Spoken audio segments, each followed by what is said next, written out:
कर्मण्येवाधिकारस्ते मा फलेषु कदाचन। मा कर्मफल हेतुर्भूर्मा ते संगोत्सव कर्मणि। अर्थात मनुष्य का कर्म में अधिकार है, फल में बिल्कुल भी नहीं। इसलिए फल की इच्छा से कभी कर्म मत करो और ना ही आकर्म में आसक्ति रखो। महर्षि वेदव्यास द्वारा लिखित गीता का यह श्लोक सदियों से मानव जाति के लिए प्रेरणा का स्रोत रहा है। वास्तविकता में कर्म के सिद्धांत मनुष्य के पिछले जन्म, इस जन्म और अगले जीवन के रहस्यों को बताते हैं। कर्म के सिद्धांत में छुपा है मानव जीवन का गूढ़ रहस्य। तो आज हम चर्चा करेंगे कर्म के सिद्धांतों पर। चर्चा में हमारे साथ मिल रहे हैं श्री सुधीर कुमार सेंगर जी, जो कि एक रिटायर्ड टेलीकम्युनिकेशन इंजीनियर हैं। मैं आपको बता दूं कि इन्होंने रिटायरमेंट के बाद गीता का गहन अध्ययन किया है। आइए सुधीर जी, आइए, प्लीज बैठिए। आपका बहुत बहुत स्वागत है हमारे स्टूडियो के अंदर। बहुत बहुत धन्यवाद। वीर जी, सबसे पहले तो आप हमारे दर्शकों को कर्म के सिद्धांतों के बारे में बताइए। धन्यवाद वत्स जी। कर्म कर्म मतलब क्रिया या किसी कार्य को बोलते हैं। उठना, बैठना, खाना पीना, सोना, जगना, ये सारी की सारी क्रियाएं मतलब कर्म कहते हैं। कर्म मुख्यतः 3 तरह का होता है: शारीरिक, मानसिक और वाचनिक। सुधीर जी, आपने बताया कि शारीरिक, मानसिक और वाचनिक। हमारे दर्शक शारीरिक और मानसिक को तो समझ लेंगे, पर ये वाचनिक क्या होता है? वत्स जी, वाचनिक होता है जो शब्दों द्वारा व्यक्त किया गया। अब मैं आपको कर्म के सिद्धांत के बारे में बताता हूं। कर्म का सबसे पहला सिद्धांत है कि प्रत्येक कर्म एक निश्चित परिणाम उत्पन्न करता है। अच्छे कर्म का अच्छा परिणाम, बुरे कर्म का बुरा परिणाम। कर्म का दूसरा सिद्धांत है कि प्रत्येक मनुष्य अपने कर्म के लिए पूरी तरह से जिम्मेदार है। तीसरा, कर्म का संसार चक्र से जुड़ना। संसार चक्र क्या होता है? जन्म, मृत्यु और फिर पुनर्जन्म। कर्म के अनुसार व्यक्ति द्वारा इस जन्म में कर्म के अनुसार उसके अगले जन्म की परिस्थितियां और उसके स्वभाव को निर्धारित करते हैं। चौथा, कर्म का संचय। कर्म के संचय भी 3 प्रकार के होते हैं। पहला, संचित कर्म, पिछले जन्मों के किए गए सभी कर्मों का संग्रह, जिनके अभी फल मिलने बाकी हैं, संचित कर्म कहलाते हैं। दूसरा है प्रारब्ध, पिछले जन्मों के किए गए कर्मों के संग्रह में से जिनका फल इस वर्तमान जीवन में मिल रहा है, वो प्रारब्ध कहलाता है।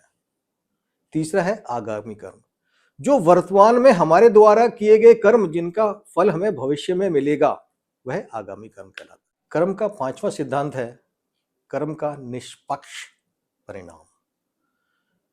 व्यक्ति द्वारा किए गए कर्म का निष्पक्ष परिणाम मिलता है।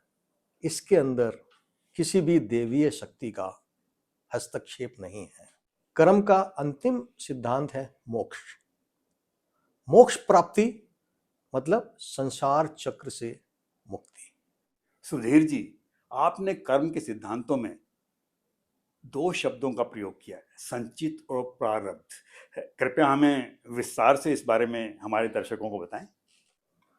वत्स जी, जैसे ही आपने बताया कि मैं एक टेलीकम्युनिकेशन इंजीनियर हूं, मैं आपको इसको मैथमेटिक्स की भाषा में समझाने का प्रयास करता हूं। कर्म 2 तरह के होते हैं, अच्छे कर्म और बुरे कर्म। अच्छे कर्म को हमारे को पॉजिटिव पॉइंट्स मिलते हैं और बुरे कर्म को नेगेटिव पॉइंट्स। और ये सारे के सारे पॉइंट्स एक अदृश्य बैंक के अंदर इकट्ठे होते रहते हैं। हमें यह भी नहीं पता चलता है कि उसके अंदर हमारा नेट पॉजिटिव बैलेंस है कि नेट नेगेटिव बैलेंस है। लेकिन सुधीर जी, इस बैंक बैलेंस का हम करेंगे क्या? वत्स जी, बहुत अच्छा सवाल।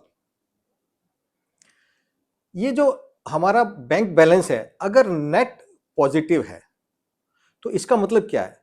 हमारी अच्छी स्वास्थ्य, अच्छी आर्थिक स्थिति, स्वस्थ मानसिक स्थिति को दर्शाते हैं। और नेट नेगेटिव बैंक बैलेंस, इसका मतलब क्या है?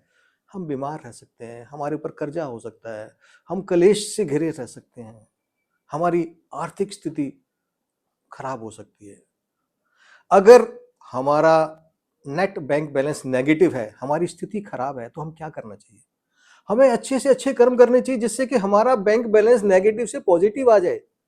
आप देखेंगे कुछ ही समय के बाद आपका भविष्य सुधरने लगता है।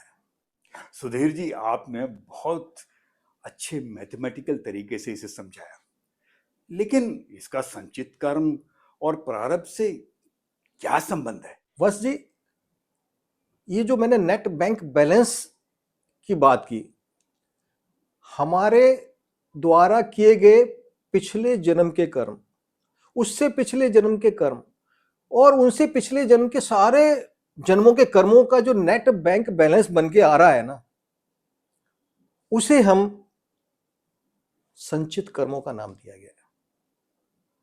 अब समझ लीजिए कि संचित कर्म हमारे पिछले जन्मों के, एक नहीं जितने भी हमें याद हो सकते हैं, जितने भी हमारे पास हैं, 1 2 3 4 5 6 जन्म, सारे जन्मों के कर्मों का जो नेट बैलेंस आ रहा है, पॉजिटिव नेगेटिव, आज जो नेट बन के आया है उसको हम संचित कर्म बोलते हैं। और ये संचित कर्मों में से जिनका फल हम इस जीवन में भोग रहे हैं, वर्तमान में जो जीवन में हमारे को जिनका फल मिल रहा है, उसे हम प्रारब्ध कहते हैं। प्रारब्ध को हम मनुष्य का भाग्य भी कहते हैं।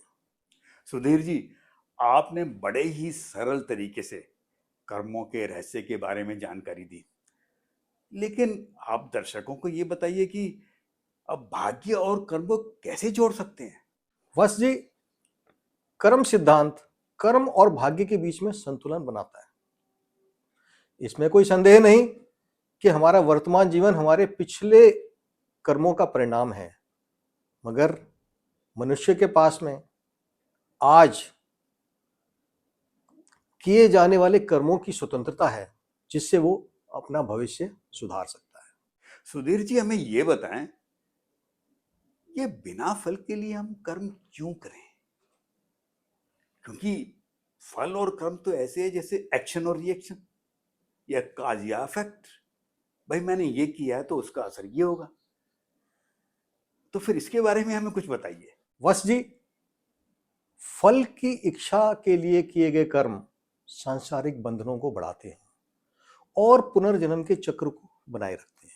निष्काम कर्म आत्मा को कर्म के बंधनों से मुक्त करने में मदद करता है और मोक्ष या निर्वाण प्राप्ति संभव हो सकती है। बिना फल की इच्छा का उद्देश्य है कि मन को अहंकार और आसक्ति से दूर रखना, मुक्त रखना। यदि हम फल की चिंता से मुक्त हैं तो जीवन शांतिपूर्ण हो जाता है। तो दोस्तों, आज आपको पता चला होगा कि अच्छे कर्म करने से हम अपने भविष्य को सुधार सकते हैं। तो सुधीर जी, आप चर्चा में शामिल हुए, हमारे स्टूडियो में आए, उसका बहुत बहुत धन्यवाद। आपका भी बहुत बहुत धन्यवाद, आपने मुझे मौका दिया। तो दोस्तों, आज के सत्र में बस इतना ही।